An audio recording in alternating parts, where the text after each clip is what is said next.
Notícia em primeira mão aqui no 3 em 1. O presidente Jair Bolsonaro está ao vivo discursando. Vamos acompanhar. Hoje nós temos o prazer, como somos parados, por alguém da Polícia Rodoviária Federal.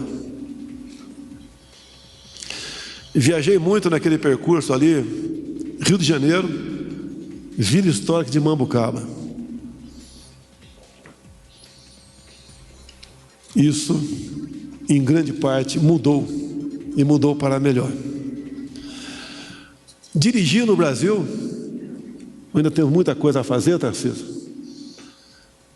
Não pode ser um ambiente de tortura, de despreocupação com a sinuosidade da pista para olhar para os barrancos. Você tem um radar fixo ou alguém escondido atrás de uma moita para aplicar uma multa na gente. No nosso governo, diminuímos o número, e muito, dos radares. Não pode dizer o mesmo no tocante aos radares estaduais. Praticamente inexiste, eu posso garantir, Vasco, que inexiste hoje em dia a figura do policial embaixo da árvore ou atrás da moita, com a pistola ali para multar alguém que ultrapassou a 20% do limite ou 40%. Isso acabou. Porque a Polícia Federal, além de ter um comandante, que é o nosso ministro Anderson da Justiça, tem um diretor-geral que responde por todas as superintendências.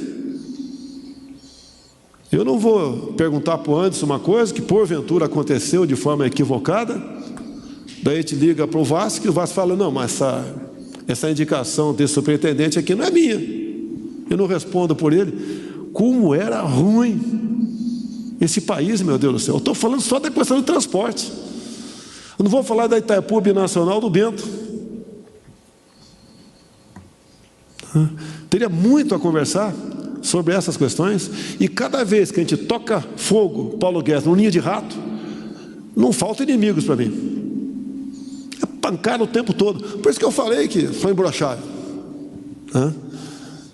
E outras coisas a mais. Porque, acredito, se não fosse a força de Deus, já teria desistido. Ou então se entregue aos urubus de sempre. Ricardo Barros, que alegria Itaipu Binacional, com o que saiu, com o que entrou. Tive com o Ratinho no dia de ontem, conversei, bati um papo com ele.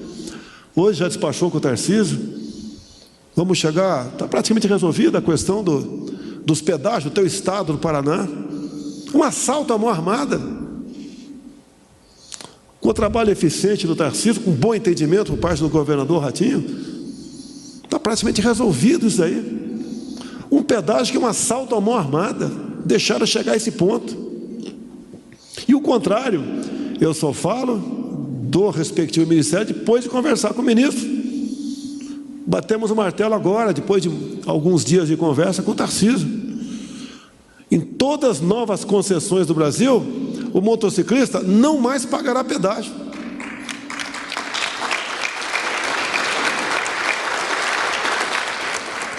Não é em causa própria, que eu sempre fui um amante da velocidade e do asfalto pelo Brasil. Não tenho mais a idade para fazer... a fala do presidente Jair Bolsonaro, diretamente de Brasília. Ele está lançando um programa chamado Gigantes do Asfalto, que traz benefícios aí ao dia a dia do caminhoneiro no Brasil. Eu queria uma avaliação de vocês sobre esse programa. Serrão? Vamos começar. O presidente Bolsonaro hoje está aparentemente emocionado. Já aproveitou para dar as caneladas habituais dele, já atirou nos urubus. Ele gosta de bater nos urubus, mas os urubus também adoram espancá-lo, então vira ali uma reciprocidade. E ele aproveitou, está muito à vontade para fazer o discurso favorável a quem é hoje o público de sustentação dele, que são os caminhoneiros, motociclistas. Então o presidente aproveita mais um evento oficial para jogar a favor do seu eleitorado para o ano que vem. Não tem jeito. A campanha de 2022 já foi antecipada, sobretudo pela própria oposição, que atacou o presidente Bolsonaro o tempo todo e levou ele para o ringue. E no ringue o presidente resolveu fazer o que é a especialidade dele, que é dar canelada, dar pancada, utilizando o jeitinho Bolsonaro de se comunicar. presidente só precisa ter cuidado para não cometer erros estratégicos de comunicação, que são sempre o calcanhar de Aquiles dele. Agora, fez os discursos corretos, cabíveis, o que tem que ser feito. O que estava acontecendo realmente nas estradas brasileiras é uma vergonha e continua acontecendo nos centros urbanos. A indústria da multa, isso é um ponto contra o qual o brasileiro tem que se rebelar. Uma coisa é você exigir disciplina no trânsito. Outra coisa é você usar o rigor seletivo do poder do Estado para multar abusivamente e confiscar carteira e confiscar o próprio bolso daquele que é o motorista. Então, o presidente Bolsonaro está certo nessa campanha e sabe que ele tira grandes dividendos eleitorais agindo dessa forma. Mais cedo, o presidente também deu um recado, hoje de manhã cedo, ele voltou a repetir, a fazer o ataque ao tal do isolamento social. O presidente já constatou que essa também é uma pancada que ele dá e que ele consegue repercussão favorável junto ao eleitorado dele, na tese de que o isolamento social agravou o caos econômico e que isso prejudicou as pessoas tão ou mais que a própria pandemia de Covid. Então, Bolsonaro está jogando para a galera dele, não tenho dúvida disso. Então, esse é um ponto interessante que o Serrão levanta. Está jogando para a galera ou é política pública mesmo, Amanda? É um pouco das duas coisas, Paulo, mas eu acho que principalmente está agradando uma fatia importante do seu eleitorado às vésperas de um ano eleitoral, né? A gente sabe que os caminhoneiros constituem, desde aquela greve em 2018, ainda durante o governo Temer, uma importante fatia do eleitorado de Bolsonaro. E ele já havia feito esse aceno, melhor dizendo, aos caminhoneiros em meses anteriores, quando ele, por exemplo, tirou o Roberto Castelo Branco da presidência da Petrobras, após ele dar declarações de que o preço do diesel, dos combustíveis, continuaria a flutuar livremente, sem qualquer preocupação com a categoria. O presidente Bolsonaro, naquele momento, deixou claro que isso, apesar da livre flutuação dos preços, né, de transferir os preços, essa flutuação internacional, porque o preço dos combustíveis efetivamente subiu nos últimos meses, quando os países começaram a se recuperar, a economia começou a se recuperar da pandemia, mas que tinha que haver alguma espécie de política pública. Ele acabou botando um homem de sua confiança, o general Silvio Luna. O mercado ficou preocupado, estrilou, gritou, as ações da Petrobras caíram enormemente. Depois o Bolsonaro tenta lançar algumas políticas com efeito limitado para agradar esse eleitorado. A raiz disso é o preço do diesel. Agora, isso tem a ver com impostos, que são muito altos, e são tanto impostos federais como impostos estaduais também. Nesse sentido, o governo federal reagiu, reduzindo o PIS/COFINS sobre o diesel durante 2 meses, mas a gente sabe, isso tem um alcance, tem uma repercussão limitada. Depois, o governo também enviou um projeto de lei para o Congresso Nacional, a fim de que os estados pudessem fixar um valor da cobrança de impostos sobre o ICMS. Hoje, esse imposto varia muito de estado para estado, mas é a principal fonte de arrecadação dos estados, esse imposto sobre os combustíveis. Então, dificilmente, no momento, principalmente em que a Receita enfrenta restrições, limitações por conta da pandemia, haveria espaço fiscal, tanto para o governo federal como para governos estaduais, reduzirem substancialmente esse imposto sobre o diesel e sobre os combustíveis. Então, são pequenos acenos para sua base, mas o preço dos combustíveis, que é o cerne da questão, isso continua subindo muito, pesando no bolso dos caminhoneiros. E, obviamente, gerou uma insatisfação. A gente sabe que o ministro da Infraestrutura, Tarcísio Gomes, ele fica em constante comunicação e diálogo, em constante contato, faz parte ali, participa de grupos de WhatsApp dos caminhoneiros, justamente para tentar medir a temperatura, porque o presidente Bolsonaro sabe que o governo dificilmente se recuperaria de uma greve em larga escala, como aconteceu ali no finalzinho do governo Temer. Então é isso, são pequenos acentos, não vai resolver o problema de fundo, que é o preço dos combustíveis, que pesa muito no bolso dos caminhoneiros, mas tenta de alguma forma acalmar e satisfazer esse eleitorado. Perfeito. Constantino, o que você acha?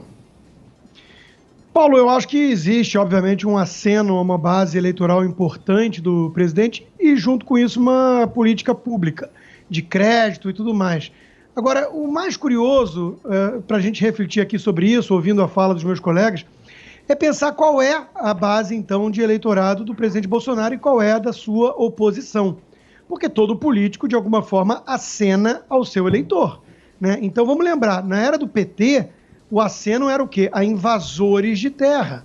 O MST era muito agraciado, né, com vários tipos de políticas públicas que, no fundo, irrigavam os cofres de invasores de propriedade.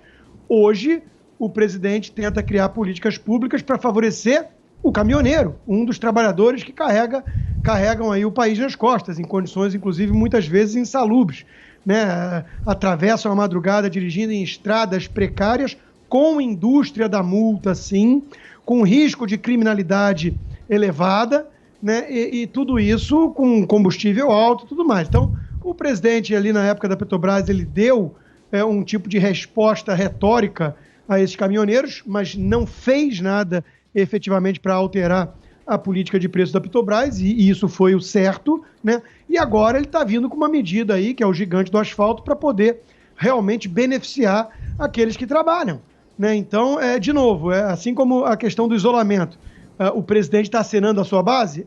Né? Quem? Aqueles que trabalham, né? Então, eu acho que eu diria que talvez o Brasil nunca esteve tão claramente dividido, né? De um lado tem uma turma que não trabalha, que gosta de explorar os outros, invadir, cometer crimes, que é a volta da corrupção desenfreada no país, e desse lado tem um presidente acenando para a sua base eleitoral. Quem é esta? Aqueles que precisam trabalhar para sobreviver, aqueles que dirigem em estradas e sob condições muitas vezes quase desumanas, né? E sendo explorados por estados, né? Que cobram o ICMS alto e tudo mais. Então, de alguma forma, sim, concordo com meus colegas, é um aceno à base, mas eu iria um passo além na análise para refletir um pouquinho sobre que base é essa.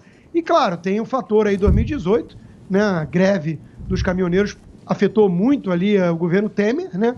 E o presidente sabe que é uma categoria que, se quiser, pode parar o país, parando de trabalhar. O MST também tinha estratégia de parar o país, se localizando de forma estratégica em beiras de estrada para impedir os trabalhadores, muitas vezes os próprios caminhoneiros. Então, a divisão nunca esteve tão clara. As pessoas vão ter que optar entre os invasores ou os trabalhadores.